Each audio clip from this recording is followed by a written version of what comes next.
So hello guys, welcome back to my YouTube channel Money with Money. So आज हम discuss करने वाले हैं आईपीओ क्या होता है, मतलब इनिशियल पब्लिक ऑफरिंग क्या होती है और उसमें आपका कितना रिटर्न बन सकता है, कितना लॉस हो सकता है, वो सब चीज हम आज डिस्कस करने वाले हैं। और हाँ कि एसएमई आईपीओ क्या होता है, स्मॉल मीडियम एंटरप्राइज, ये क्या होता है, मेन लाइन आईपीओ क्या होता है और आप उसमें कैसे अप्लाई कर सकते हो और कैसे आप जनरेट कर सकते हो अपना एक मंथली या फिर एक मतलब जैसे आप कह सकते हो कि एक मंथली या फिर एक मतलब काम चलाओ जैसे इनकम कैसे आप जनरेट कर सकते हो। ये नहीं है कि आप डेली इनकम इससे जनरेट कर सकते हो, पर मतलब हाँ कि अपने आप थोड़ा पैसे सेव करके आप इसमें एक लॉट बाई कर सकते हो और फिर उससे थोड़ा अपना पैसा 2x भी कर सकते हो या फिर डबल भी कर सकते हो। तो फिर हम सीधा डिस्कस करते हैं और सीधे मैं आपको ले चलता हूँ सीधे अपने स्क्रीन की तरफ। तो कहाँ गया स्क्रीन रिकॉर्डिंग। आपको समझाने के लिए मैं थोड़ा मेरे पे वाइट बोर्ड नहीं था तो फिर मैं इसी में वाइट बोर्ड बना दिया। तो देखो आज हम डिस्कस करना है आईपीओ क्या होता है। ठीक है, आईपीओ का फुल फॉर्म होता है इनिशियल पब्लिक ऑफरिंग। ये कंपनी कब लाती है, जब उनको एक जैसे उन पर 10 फैक्ट्री है और उनको ऑल इंडिया एक्सपेंड करना है। ठीक है, ऑल इंडिया मतलब ऑल इंडिया जाना है, तो फिर वो उनको 100 फैक्ट्री चाहिए होंगी पूरे नॉर्थ से लेकर साउथ तक। उनको पूरी 100 फैक्ट्री चाहिए। मान लो कि एक एक्स कंपनी है, उनने उनने पहले अपने राउंड रेस कर दिए through VCs and through VCs and क्या था, एंजल इन्वेस्टर्स। ठीक है, एआई बोलता है वीसीज और एंजल इन्वेस्टर्स क्या होता है। जैसे कि मैं आपको इसमें बताता हूँ, एंजल इन्वेस्टर्स ये हो गए, तो कुछ हटाता हूँ। एंजल इन्वेस्टर्स ये हो गए जो आप देखते हो शार्क टैंक में, अमित मित्तल, ये क्रेड का फाउंडर और पेटीएम का विजय शंकर और ये एंजल उसका जीरोधा का नितिन कामत। तो ये सब हुए एंजल इन्वेस्टर। एंजल इन्वेस्टर क्या होता है, जो हाई इनकम पर्सन होते हैं, जैसे जिनकी कंपनी या जिनकी नेटवर्थ होती है बिलियनर्स में, 6,000 करोड़ 10,000 करोड़।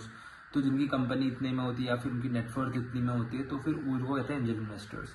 वो क्या करते हैं, आप जैसे मान लो आपको ग्रोथ चाहिए, मान लो आपकी कंपनी को फंड चाहिए। ठीक है, रुको, ये मैं आपको बता रहा हूँ आईपीओ से पहले कंपनी क्या करती है। ठीक है, जब उनको 10 फैक्ट्री कॉस्टिंग पड़ती है। ठीक है, आईपीओ से पहले की बात कर रहा हूँ। ठीक, तो आईपीओ से पहले वो क्या करती है कंपनी, जैसे उनके पास 100% ओनरशिप है एक कंपनी की, तो फिर वो क्या करते हैं, एंजल इन्वेस्टर्स के पास जाते हैं। एंजल इन्वेस्टर के पास गए और वीसीज के पास गए। ठीक है, एंजल इन्वेस्टर्स का होता है हाई नेटवर्थ वाले। ठीक है, जिनकी कंपनी 9,000 या $1 बिलियन की कंपनी है या फिर उनकी इनकम $1 बिलियन की, तो उनके पास जाते हैं। तो कुछ अमाउंट रखते हैं, जैसे कि उनकी वैल्यूएशन कुछ रखेंगे। मान लो 100 करोड़ की वैल्यूएशन रखी और 1% डाइल्यूट करा, तो वो क्या करते हैं 1% स्टेक अपने पास रख लेते हैं एंजल इन्वेस्टर्स और उसके बदले 1 करोड़ देते हैं। तो अब उनकी ओनरशिप कितनी में 99। और जितना उनकी कंपनी ग्रो होती रहेगी उतना उनका पैसा, जो एंजल इन्वेस्टर का पैसा है, उतना वो ग्रो होता रहेगा।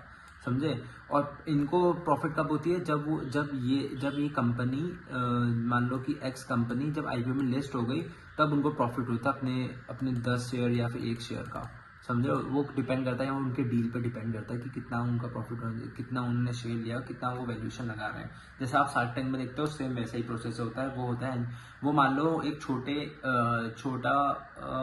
छोटा इन्वेस्टमेंट राउंड ना मान लो, ना वो वीसी कहलाएगा ना एंजल इन्वेस्टर्स कहलाएंगे।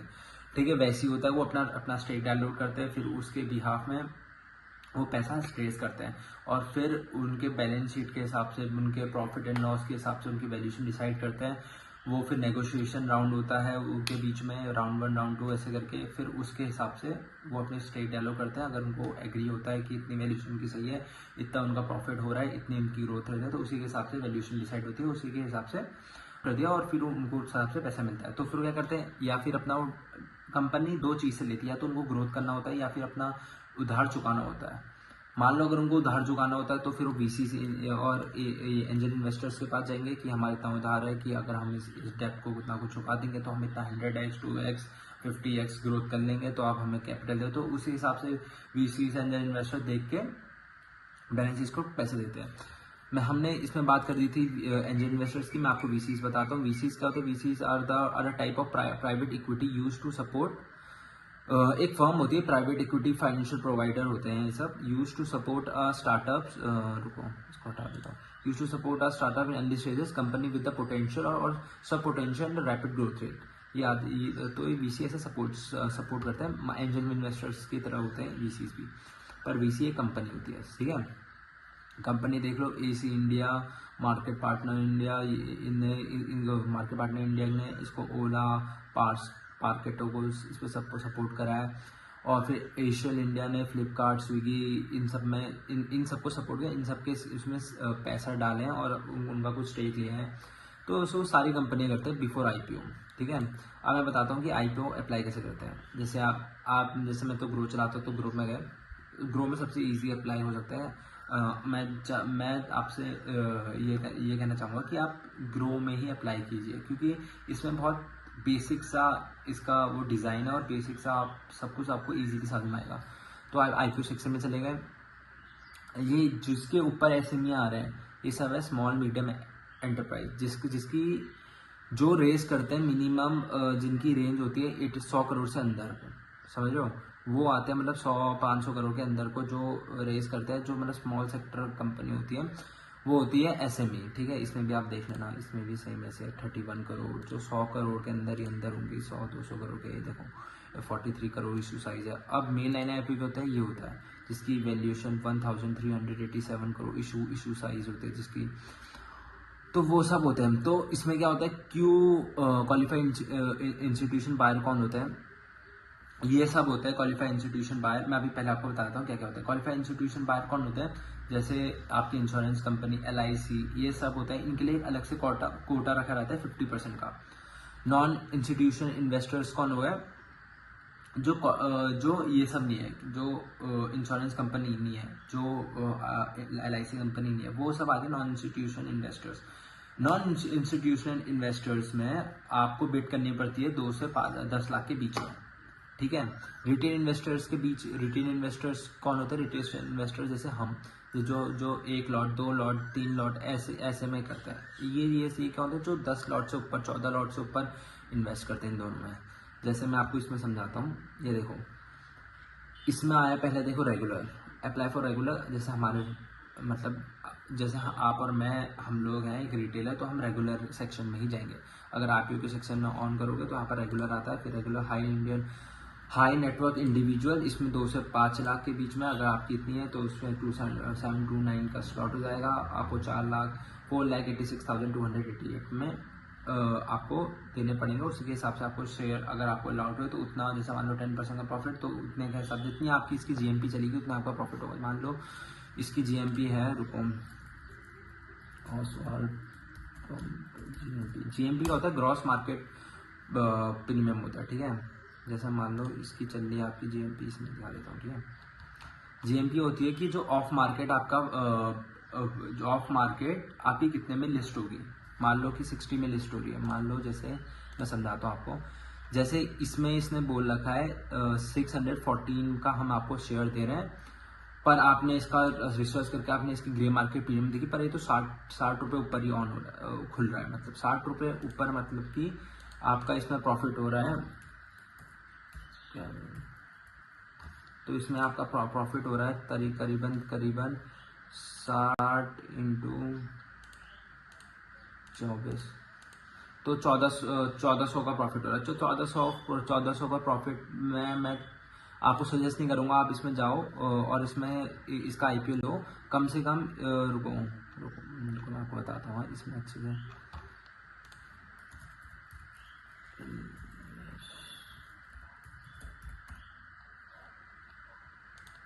रुको आपको अच्छी से समझाता हूँ, तो मेरा नेट नहीं चलना। हाँ देखो, अब इसके कितने 7% में लिस्ट हो रहा है, 45 की प्रीमियम चल रही है, मान लो 60 के करीब, मान लो 45 का, तो ये वही ऐसे 1200 उसके समथिंग हो रहा है। ये जब तक इसमें जो शुरू के इन्वेस्टर, जब तक इसमें 30% से ऊपर रिटर्न ना दिखाए तब तक आप IPO में अप्लाई मत करना। ग्रे GMP क्या होती है, GMP होती है जो ऑफ मार्केट आपका प्राइस कितने में, कितना वो ऑफ मार्केट प्राइस, आप ऑफ मार्केट प्राइसिंग होती है। जैसे ऑन मार्केट प्राइसिंग क्या होती है, जो चल रहा होता है चार्ट में, जैसे कि रिलायंस का 1400 चला गया, 1200 चला गया, ये सब होता है ऑन मार्केट। ऑफ मार्केट होती है जो डिसाइड करते हैं कि मतलब उसका डिमांड और सप्लाई के बेसिस पे ऑफ मार्केट की जीएमपी होती है।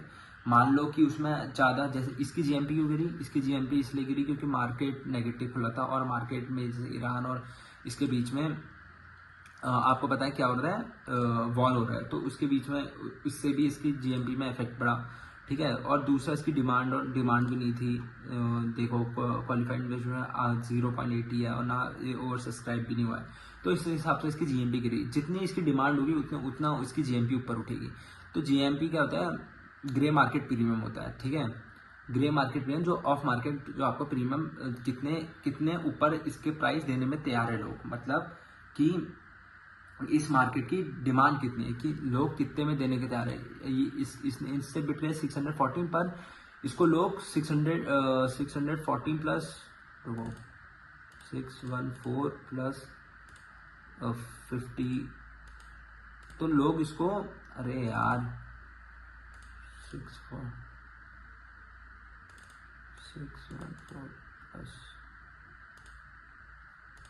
50, तो इसको लोग 664 रुपये में भी खरीदने को तैयार है। तो ये होते हैं डिमांड और सप्लाई का खेल। तो ऐसे ही इसका ये जीएमपी इसका कैलकुलेट होता है। तो आप जीएमपी के हिसाब, कभी भी आप जीएमपी के हिसाब से ही आईपीओ में अप्लाई करना। अगर इसकी 30% से ऊपर है, 20% से ऊपर है तो तभी अप्लाई करना, 20% भी मत करना, 30% से ऊपर होगी तभी अप्लाई करना, ठीक है। तो मैंने आपको समझा था ये क्या क्या होता है क्वालिफाइड इंस्टीट्यूशन। अगर ये क्वालिफाइड इंस्टीट्यूशन 50 से ऊपर होते हैं तो उसका मतलब, अगर ये पूरा ओवर सब्सक्राइब हुआ तो उसका मतलब ये नहीं कि कंपनी ही बहुत अच्छा है, मतलब अगर इसमें बहुत ज़्यादा डिमांड हुई, ये नहीं कि ओवर सब्सक्राइब हो गया वैसे कि मतलब 2x हो गया, तो नहीं। अगर ये अच्छा 20x 30x प्राइस हो गया तो उसका मतलब है कि ये अच्छा आईपीओ और अच्छा रिटर्न दे सकता है। क्वालिफाइड इंस्टीट्यूशन अगर जिसके उसमें ज़्यादा है वो अच्छा रिटर्न दे सकता है। जैसे कि मैं अपना उसमें दिखाऊँ, अरे यार उसके लिए मुझे वीडियो कट करनी पड़ेगी क्योंकि यहाँ पर ये आ गया,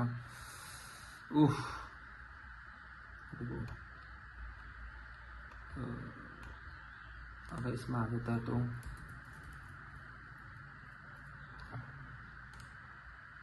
हाँ आ गया। चलो अगर मैं आपको दिखाऊं अपना स्टॉक का प्रीवियस ईयर का दिखाऊं अगर मैं आपको, तो आप देखना, ये देखो मैंने इसमें अप्लाई करा था अपना, इसमें पीएनबी गढ़ियाल ज्वेलर्स में अप्लाई करा था। उसका प्रीमियम कम से कम मुझे 30-50% या 80% से ऊपर दिखा था, तो मेरे 11,042 का प्रॉफिट हुआ। इसमें मैंने अप्लाई करा था विशाल मेगा मार्ट के आईपीओ में, इसमें मुझे 5,667 का रिप्लाई हुआ। टोटल मुझे इसके 2 लॉट में थे, 10,000 का प्रॉफिट हुआ है।